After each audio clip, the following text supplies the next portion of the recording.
Good morning, I'm Pastor Bob Johannes, one of your fellow members here at Victory of the Lamb. And a week ago Wednesday, I taught a seminar titled, What's Up with All These Laws? Taking a look at God's laws, Old Testament laws, as they're found in the books of Exodus, Leviticus, and Deuteronomy. Now, as we began, we asked just a simple question. What's the purpose of laws, secular laws specifically? And I like this simple definition. In simple terms, the purpose of secular law is to set out rules on how people can live, work, and do business with each other in peace and safety. So it's all about relationships with one another. How do we safeguard those relationships? Well, the very same thing is true of divine law. How do we live at peace with the God of the universe, the God of perfect holiness, the God who created all things, and then live at peace also with other human beings who are created in God's image? Now, Jesus summarized the law in exactly that way, and I would encourage everyone to memorize Jesus' words. They're so simple. He said, "Love the Lord your God with all your heart and with all your soul and with all your mind. This is the first and greatest commandment. And the second is like it, love your neighbor as yourself. All the law and the prophets hang on these two commands." So the first great command is that Jesus says, love God with all your heart, a total devotion to Him and Him only. Now, to understand the purpose of divine law, I guess I would take most of you back to something many of us as young Lutherans learned in 7th and 8th grade. The three purposes of God's law are to serve for us, first of all, and primarily as a diagnostic tool. It allows us to take a good, hard look at ourselves and see the problem. Now, a diagnostic tool doesn't cure the problem, it simply reveals it. And then the second two purposes are not as important, but they're still there. One, to set out regulations for us. If we want to ask ourselves, what does God want? What pleases God? Here it is. And the third purpose is to sort of rein in our naturally outrageous sinful behavior. God wrote it in our conscience, in our heart, that it's wrong to murder, wrong to steal someone else's spouse. And that just sort of reins in the general sinful nature in us and among us. But that first use is the most important as the diagnostic tool.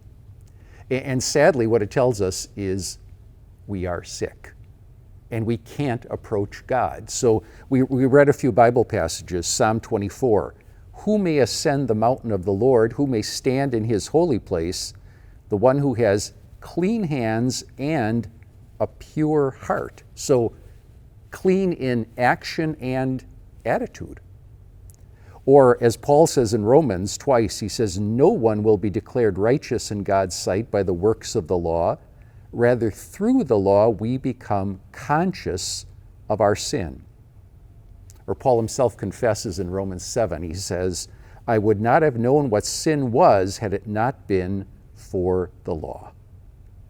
So all these laws from Exodus, Leviticus, and Deuteronomy really have the same purpose, to show us that in our relationship to God, we are broken and we can't approach Him on our own.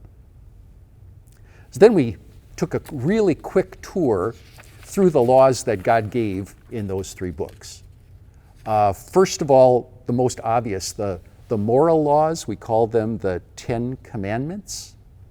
And in our talk, we even put quotes around that phrase, the 10 Commandments, because when you look at Exodus chapter 20, where God gives them, they're not numbered, and they're given some with a great deal of emphasis, some just simply state God's command.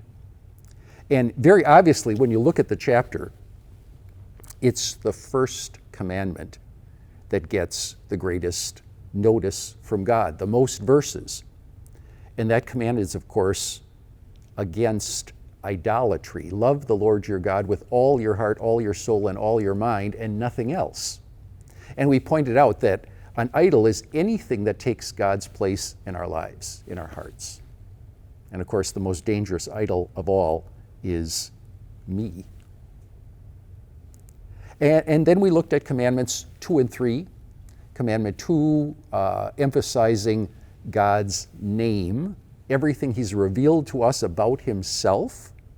And then the third commandment about God's word, the Sabbath day, not so much keeping the day, but what we do on that day, setting that time aside for God.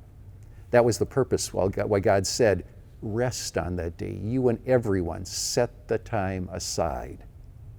And then we looked at commandments 4 through 10, all guarding our relationships with other people, our parents, other human beings.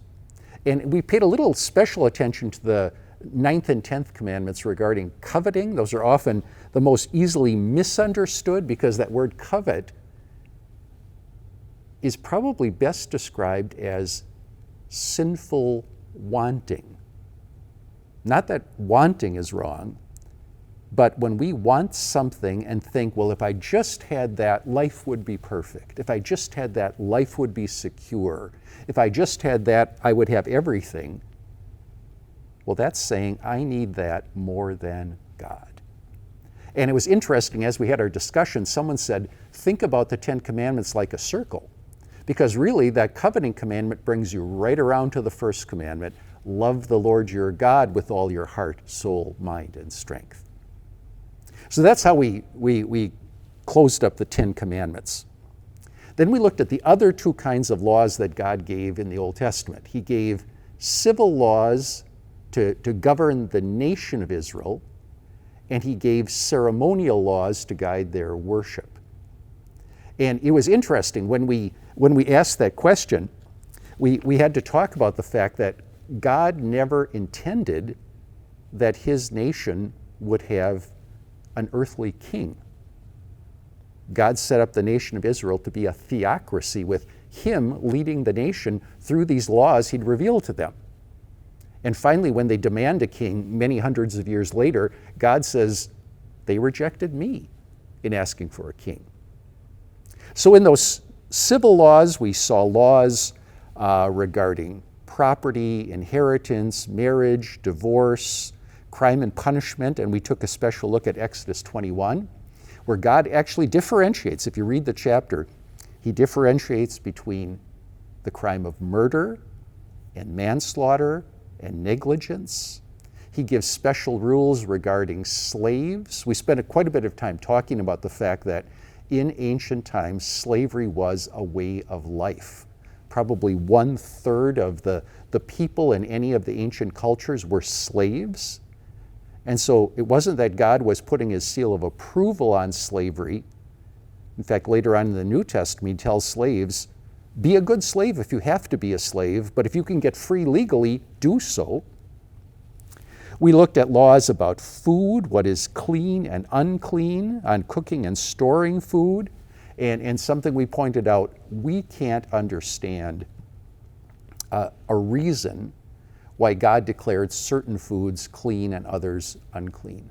Why are locusts fine to eat but not lobsters or shrimp? Or why can you eat beef but not pork? Why can you eat certain birds but not others? And we'll get to that in just a little bit. And then we looked at purity laws that cover everything from skin diseases to menstruation, and those were in the book of Leviticus. So when you're reading through Leviticus, you hit a lot of those. And then a question that let us pause for a while is, we asked, what's the difference between sin and uncleanness? And when you read through Leviticus especially, and you start seeing some of the things that can make you unclean, like touching a dead body. If you were with a loved one when they died, you would become unclean. If you walked over a grave, you would be unclean. Uncleanness seems to be a kind of pollution from sin that we just catch, that just rubs off on us from being part of this sinful world.